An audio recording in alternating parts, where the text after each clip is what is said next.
जरा भारत को हम बता देते हैं। भारत का इलाका है ब्यास, जहां पर ब्रह्मोस मिसाइल स्टोरेज साइट तबाह कर दी गई है।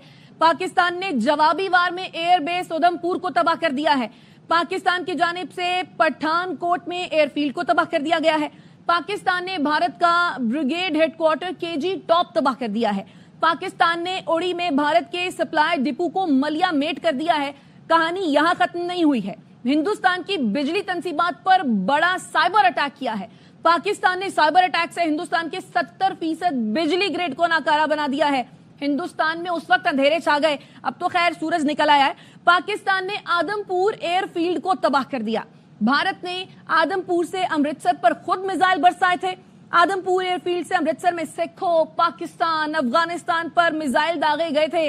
भारत के दारुल हुकूमत दिल्ली में पाकिस्तानी ड्रोन्स की परवाजें, भारत की सूरतगढ़ एयरफील्ड तबाह कर दी गई है। डीजीआईएसपीआर ने कहा था कहानी शुरू आप करेंगे तो खत्म हम करेंगे, तो अभी तो पार्टी शुरू हुई है।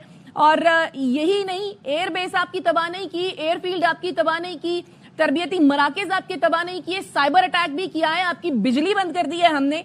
और इसके साथ साथ आपको यह भी बताएं कि पाकिस्तान साइबर अटैक टीम ने भारतीय Maharashtra state electricity transmission company limited पर साइबर हमला कर दिया है। और हम गरजते नहीं हैं, हम बरसते हैं। और अभी जरा आपको बताते हैं, हम मजीद बताते हैं। पाकिस्तानी साइबर अटैक टीम ने Maharashtra state electricity transmission company limited को हैक कर लिया है। पाकिस्तानी साइबर हमले के नतीजे में बिजली मुकम्मल तौर पर बंद हो गई है, तो गर्मी भी लग रही होगी क्योंकि मौसम गर्म है। पाकिस्तानी साइबर हमले में महाराष्ट्र के तमाम कमर्शियल डोमेस्टिक मीटर्स का रिकॉर्ड उड़ा दिया गया है। पाकिस्तानी साइबर हमले में बेशतर भारतीय वेबसाइट्स को हैक कर लिया गया है।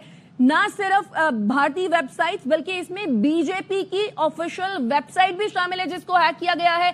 भारतीय वजीर आजम की वेबसाइट भी शामिल है जिसको हैक किया गया है। Crime research investigation agency Mahanagar telecommunication company limited की वेबसाइट को हैक कर लिया है। Bharat earth movers limited, all India naval technical supervisory staff association शामिल है। पाकिस्तानी साइबर हमले में हैक की गई वेबसाइट्स का मुकम्मल मवाद भी उड़ा दिया गया है, तो बड़ी मेहनत करना पड़ेगी दोबारा से। Hindustan aeronautics limited, border security forces, unique identification authority of India का डेटा लीक कर दिया गया है। डेटा लीक साइट में Indian air force, Maharashtra election commission और दीगर शामिल हैं। इसके साथ साथ भारत के 2500 से ज्यादा सर्विलेंस कैमरे भी हैक कर लिए गए हैं।